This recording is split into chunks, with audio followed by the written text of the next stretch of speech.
Well, breaking news tonight, Councilmember Trayon White has been arrested. Now, White represents Ward 8 in Southeast D.C., and he's known for being outspoken about violence around the district and in his community, even calling for the National Guard to step in at one point. Now, the councilmember has been working in the community since he was 17 years old. This afternoon, this is outside of his apartment in Southeast D.C., where you can see agents were trying to access White's car. The circumstances surrounding White's arrest are not known tonight. News 4 is still working to learn more information.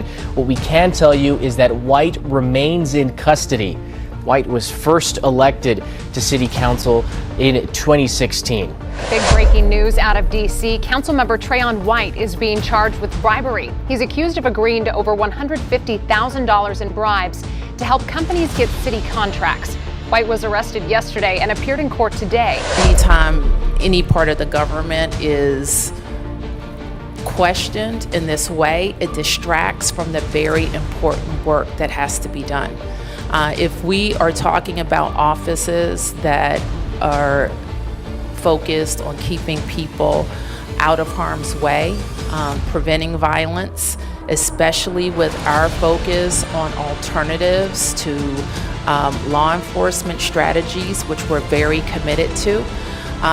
This also puts those very effective strategies at risk. I done seen him do wood for the community to help and, provide stable jobs and look out for people in the community, right? Not just, just trying to help the big wigs. He always was out here helping the small people too. Whatever's done in the dark will come to the light. That's how I feel. I feel as like you can't pick and choose who you help in the community. Gun violence is everywhere, So I don't think you should just pick and choose who you help.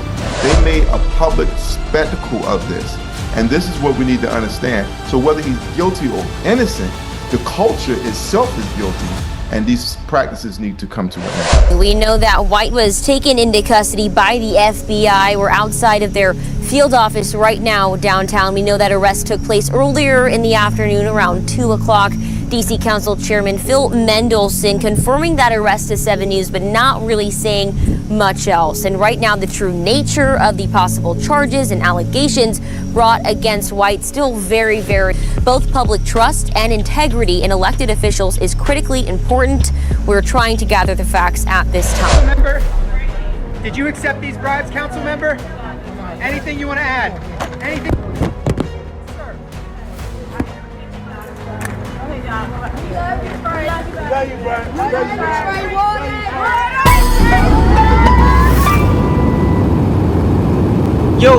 Yo, what's up, people? We is back. Another day on Keep It G News. And they always in Washington, D.C., y'all. The nation's capital, to cover a situation that's currently going on right now between a city council member, I think from the 8th District, Southeast. That's one of the more notable sections of D.C. And currently, right now, this guy by the name of Trayon Martin was just currently arrested. And I don't like nothing about it. I think the fix is in. And I think the fix was in for a very long time. And this reminds me of a situation that happened right down the road in my city, Baltimore City, where Marilyn Mosby, the state's attorney, the top prosecutor in Baltimore City, was treated somewhat similarly.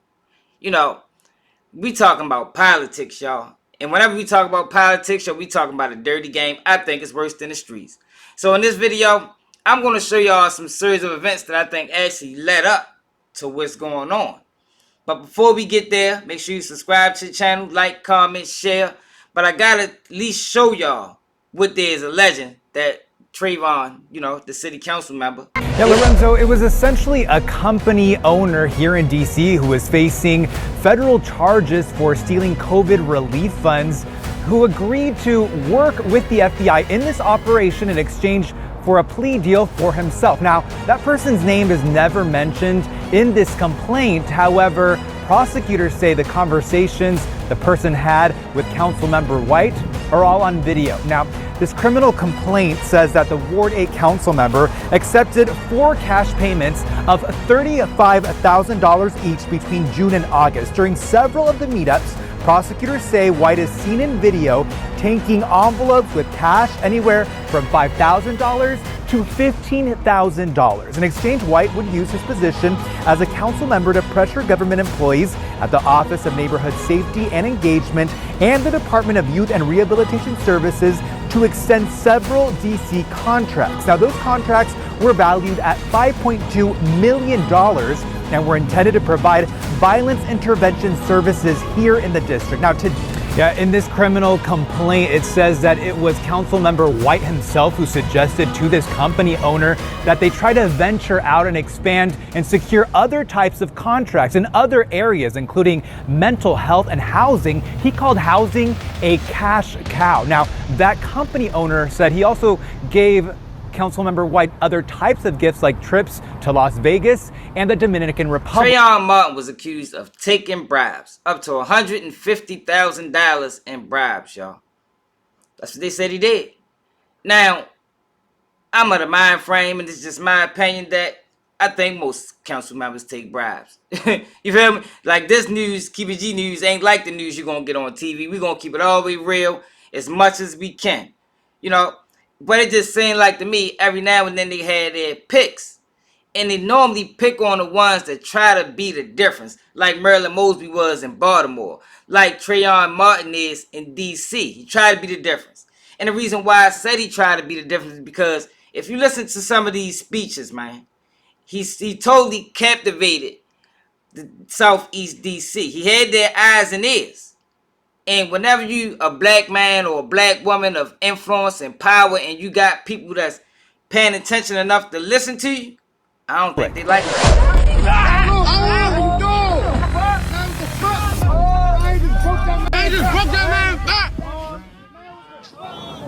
Now we're told 23-year-old Jackson is the person seen pushed over a fence and then thrown to the ground by police. His back was not broken. Police tell us this started at around 9:30 last night when officers responded to the 3400 block of Stanton Road Southeast for the sound of gunshots. Police say they found and were searching an unoccupied running car that had a shell casing inside when a group approached and that a man in the group threatened to smack a female officer. In response, police say an officer pushed that person into the fence and took him into custody. Court documents say the other person, Coleman, punched an officer in the face, strangled him, shoved another to the ground, and bit an officer trying to go after a baton. Those supporting Coleman dispute those claims, saying that he went to check on a friend and tripped. Activists speaking out today called this police brutality, saying that threatening to hit someone should not allow an officer to take physical force. I do not know what transpired before, but it's totally unacceptable for a police officer who we pay our tax dollars to man. I also see a police officer kicking one of the guys while he's on the ground, also detained by other officers. I know that MPD explains that he's pulling away from the guy with his foot. I don't see that. From what I saw. If you saw that, you can tell me something different. Questions about a donation Ward 8 Councilman Trayon White made to a Nation of Islam event. And that's not all. WUSA 9's Michael Quander joins us live now with more. Mike? Yeah, the payment is raising eyebrows with auditors, and people in the Jewish community aren't happy about it either. We're just about done with our patience with him. I was going to ask, is your patience running thin here? My patience is very thin.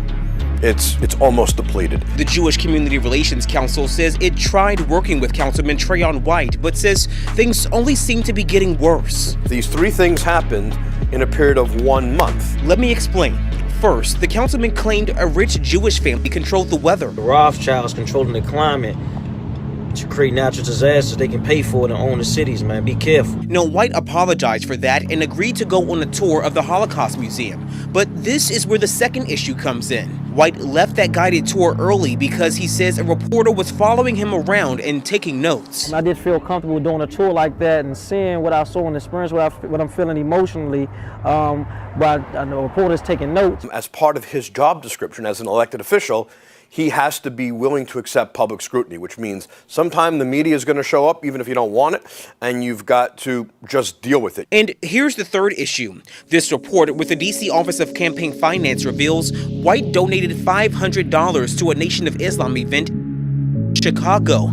At the event, the group's leader said powerful Jews are his enemy. People say controversial stuff all the time, and I don't agree with the things that some people say, including people in Louis Farrakhan. But the reality is that these brothers are on the front line fighting the same causes I fight for. But still, that donated money came from White's constituent services account, and the law says that that fund is only supposed to be used to benefit D.C. residents. I was a council member. When I got on the council, there was $0 for violence prevention, and the narrative was crime was down. And we all say, on the words of Philip Fennell, yeah, crime is down the street, around the corner, by our schools, in our communities, each and every day. And when we can't acknowledge the truth, then we perpetuate the problem. So I'll have a conversation with the interim chief, Smith, today about how we change the narrative by first telling the truth and putting the resources in jobs, wraparound services, mental health trauma facilities, mentors, parenting.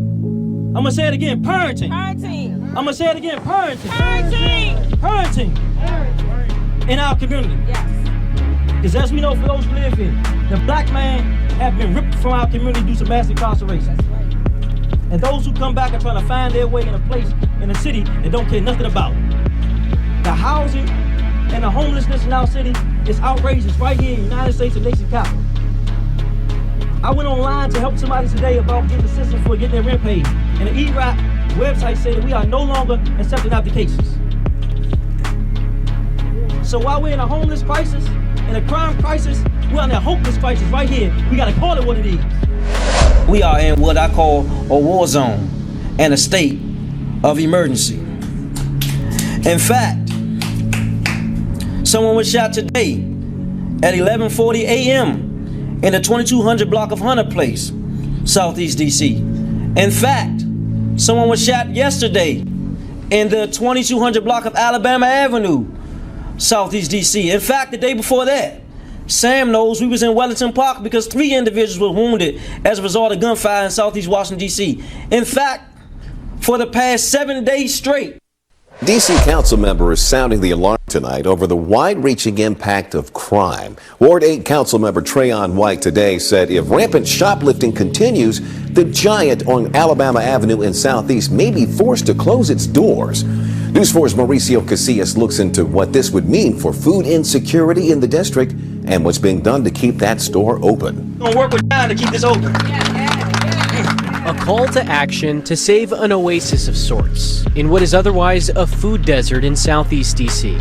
Taken from this store is really taken from yourself. Councilmember Trayon White says he's met with a Giant who tell him they lost hundreds of thousands of dollars due to shoplifting in this store alone. We know it's tough times, and we know the price of food has skyrocketed in the last 3 years. That's right, yeah. But we cannot afford to hurt ourselves by constantly taking from the store, because that means that everybody is going to be without a place to eat.